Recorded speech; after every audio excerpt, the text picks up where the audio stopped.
ஆனால் ஆளுநருக்கு வருகிற, அதாவது அவங்கெல்லாம் என்னென்னா ரிமோட்டில் இருக்காங்க, அங்கே ரிமோட்டை இயக்குறவங்க எப்படி இயக்குறாங்களோ அதுபடி தான் இவர் இயங்க முடியுமே தவிர இவர் சுயேட்சையாக இயங்க முடியாது. ஆளுநரை பற்றி எடப்பாடி ஏதாச்சும் விமர்சனம் பண்ணாரா? ஏன்னா அவரால் முடியாது, கொத்தடிமை. எதுவும் பண்ணால் அடுத்த நாள் அவங்களுக்கு ரைடு வந்துடும்.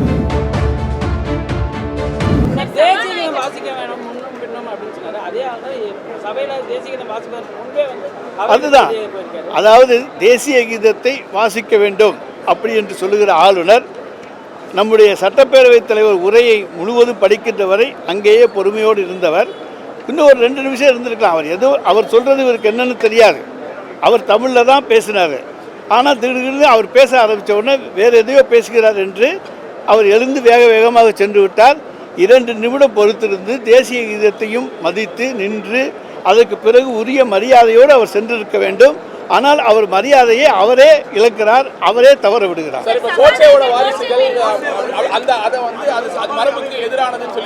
அது மாண்புமிகு தமிழ்நாடு முதலமைச்சர் அவர்கள் அது குறித்து நிச்சயமாக அவை குறிப்பிலிருந்து அதை எடுப்பதற்கான உரிய நடவடிக்கைகளை எடுத்திருப்பதாக ஒரு தகவல் இருக்கிறது. இன்னும் நீக்க சொல்லி தகவல் இருக்கிறது. அது வந்து நீங்க சட்டப்பேரவைத் தலைவருக்கு அவரிடத்தில் கேட்டுக்கொள்ளலாம்.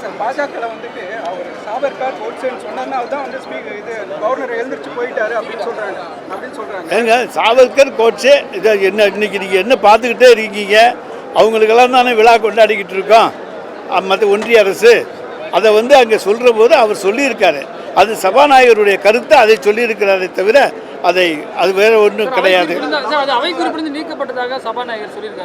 இப்போ அவர் சபாநாயகரே சொல்லியிருக்கார், அது அவை குறிப்பிலிருந்து நீக்கப்பட்டிருக்கிறதாக சபாநாயகரே சொல்லிட்டார். அதான் அந்த பிரச்சனைக்கு முற்றுப்புள்ளி வச்சு இவர் வாசிக்கவே இல்லை. அவர் 2 நிமிஷம் வாசிச்சாரு, இவர் வாசிக்கவே இல்லை. அதைத்தான் சொல்றேன், தென் மாநில ஆளுநர்களுடைய திருவிளையாடல்கள் அப்படின்னு சொன்னல முதல்ல.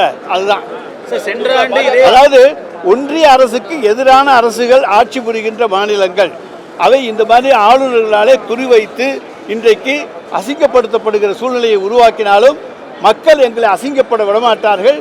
எங்களை யார் அசிங்கப்படுத்த நினைக்கிறார்களோ அவர்களை மக்கள் அசிங்கப்படுத்துவார். சரி, இப்போ இது தொடர் நிகழ்வாக இருக்கனால அடுத்த கட்டமாக வந்து ஆளுநர் உரைகளை இல்லாமல் வந்து தெலுங்கானா போல தெலுங்கானா அரசு செய்தது போல தெலுங்கானா அரசு ஆளுநர் உரை இல்லாமல் செய்தது.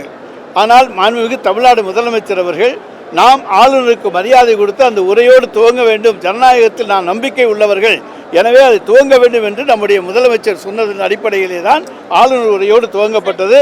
நாங்கள் நினைச்சிருந்தால் ஆளுநர் உரை இல்லாமல் பண்ணியிருக்கலாம். ஆனால் நம்முடைய முதலமைச்சர் ஜனநாயகத்துக்கு எதிராக போகின்ற முதலமைச்சர் அல்ல, அதை மதிக்கின்ற முதலமைச்சர், ஆளுநர் பதவிக்கு மரியாதை தருகிற முதலமைச்சர். குடியரசு தினத்தில் நம்ம வந்து தேநீர் விருந்தில் கலந்துக்கிட்டோம்னா வந்து சுமூகமான சூழ்நிலை தான் சொல்லப்படுது. திருப்பி வந்து இந்த மாதிரி ஒரு சூழ்நிலை நாங்கள் வந்து சுமூகமான சூழ்நிலையை உருவாக்க வேண்டும் என்று தான் நாங்கள் நினைத்தோம். ஆனால் ஆளுநருக்கு வருகிற, அதாவது அவங்கெல்லாம் என்னென்னா ரிமோட்டில் இருக்காங்க, அங்கே ரிமோட்டை இயக்குறவங்க எப்படி இயக்குறாங்களோ அதுபடி தான் இவர் இயங்க முடியுமே தவிர இவர் சுயேட்சையாக இயங்க முடியாது. உச்சநீதிமன்றம்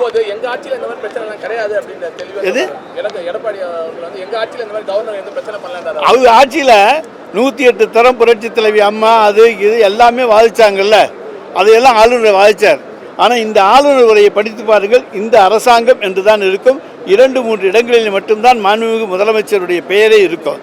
அந்த அளவுக்கு எளிமையாக விளம்பரம் இல்லாமல் நாங்கள் செய்கின்ற சாதனைகள் மக்களை சென்றடையும் என்கின்ற நம்பிக்கையோடு பெயருக்கு முக்கியத்துவம் கொடுக்காமல், விளம்பரத்துக்கு முக்கியத்துவம் கொடுக்காமல், சாதனைகளுக்கு முக்கியத்துவம் கொடுத்து இந்த ஆளுநர் உரை தயாரிக்கப்பட்டிருக்கிறது. மற்ற அதே போல் 108 தரம் இது பண்ணிக்கிட்டுலாம் சொல்லலை, நாங்கள் பேர்களே சொல்லலை. ஆனால் அப்படி இருக்கிற போது இந்த அறிக்கையை அவருக்கு வாசிக்க மனமில்லை. உச்சநீதிமன்றம் ஆளுநர் அவர்கள் முதலமைச்சரை அழைத்து பேசி ஒரு ஒத்திசைவை ஏற்படுத்தி இந்த மாதிரி முரண்களை வருவதை வந்து தவிர்க்கணும்னு சொல்லி ஆலோசனை வழங்கிச்சு. அதுக்கப்புறம் ஒரு சந்திப்பு ஏற்பட்டு இப்போ இந்த நிகழ்வை பார்த்த பிறகு உச்சநீதிமன்றம் என்ன முடிவுக்கு வரும்னு நீங்களே பார்த்துக்கோங்க. இந்த நிகழ்வை பார்த்த பிறகு உச்சநீதிமன்றம் இந்த நிகழ்வை கொண்டு போய் காண்பித்தால் என்ன முடிவுக்கு வரும் என்று பார்த்துக் கொள்ளுங்கள். நாங்கள் மரியாதையோடு அழைத்தோம், ஆனால் அந்த மரியாதையை அவர் காப்பாற்றிக் கொள்ளவில்லை என்பதைத்தான் உச்சநீதிமன்றம் தெரிந்து கொள்ளும். எங்கள் வழக்கறிஞர்கள் அதை எடுத்து வைப்பார்கள். அதாவது பாஜக, அதாவது ஆளுநரை பற்றி ஏதாவது விமர்சனம் செஞ்சாரா? இன்றைக்கு இந்த சட்டமன்றத்தில் நடந்த நடவடிக்கைகளில் ஆளுநரை பற்றி எடப்பாடி ஏதாச்சும் விமர்சனம் பண்ணாரா? ஏன்னா அவரால் முடியாது, கொத்தடிமை எதுவும் பண்ணால் அடுத்த நாள் அவங்களுக்கு ரைடு வந்துடும். அதனால் பயந்துக்கிட்டு தான் இன்றைக்கி அவங்க பேட்டி கொடுக்க முடியும். ஆனால் திராவிட முன்னேற்ற கழகம் பயந்து கொண்டு பேட்டி கொடுக்க வேண்டிய அவசியம் கிடையாது. அவங்க அடிமைகள், அதனால் அவங்க பயந்துக்கிட்டு தான் கொடுப்பாங்க. ஆளுநர்களுடைய நடவடிக்கைகளை கண்டித்து ஒரு வார்த்தை கூட சொல்லலை. பாஜகவை பற்றி சொல்ல மாட்டாங்க, ஆளுநரை பற்றி சொல்ல மாட்டாங்க. ஆனால் இதில் பட்ஜெட்டில் வந்து, அதாவது இன்றைக்கு வந்து ஆளுநர் உரை தான். இதில் வந்து நாங்கள் என்ன செஞ்சுருக்கோம்னு சொல்லியிருக்கோம். அடுத்த வாரம் பட்ஜெட் வருது, அதுலேயும் நாங்கள் சொல்லலாம் என்ன செய்ய போகிறோம் என்பதை எங்களாலே சொல்ல முடியும். நாங்கள் அதிகமாக செய்திருக்கிறோம் என்பதை ஆளுநர் உரையிலே தானே எடுத்து சொல்ல முடியும்.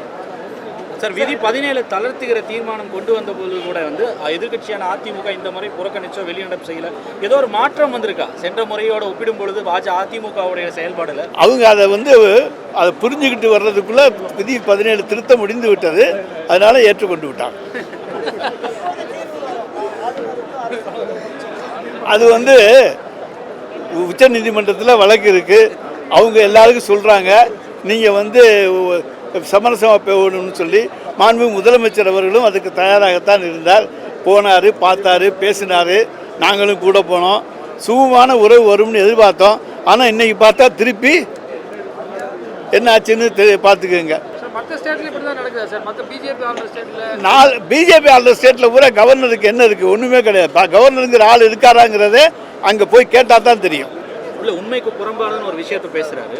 அப்போ மத நல்லிணக்கம் நிலவுது, அமைதி சூழல் நிலவுதுன்னு சொல்லி, அதாவது மத நல்லிணக்கம், அமைதி சூழ்நிலை இதெல்லாம் உண்மை இல்லைன்னு அவர் நினச்சிக்கிட்டு இருந்தால் அதுக்கு நாங்கள் பொறுப்பு இல்லை. அவர் கண்ணை மூடிக்கிட்டு இருக்கு தான் நாங்கள் பொறுப்பு இல்லை. தமிழகத்திலே தான் அமைதி நிலவுகிறது, மத நல்லிணக்கம் நிலவுகின்றது. இன்றைக்கு வந்து அமைதி பூங்காவாக திகழ்கிறது. எனவே தான் வெளிநாட்டிலிருந்து தொழில் முதலீட்டாளர்கள் இன்றைக்கு வருகின்ற முதல் மாநிலமாக தமிழ்நாட்டை மாண்புமிகு தமிழ்நாடு முதலமைச்சர் அவர்கள் உருவாக்கி இருக்கிறார் என்று சொன்னால் அதற்கு இங்கே இருக்கின்ற அமைதி சூழ்நிலை தான் காரணம்.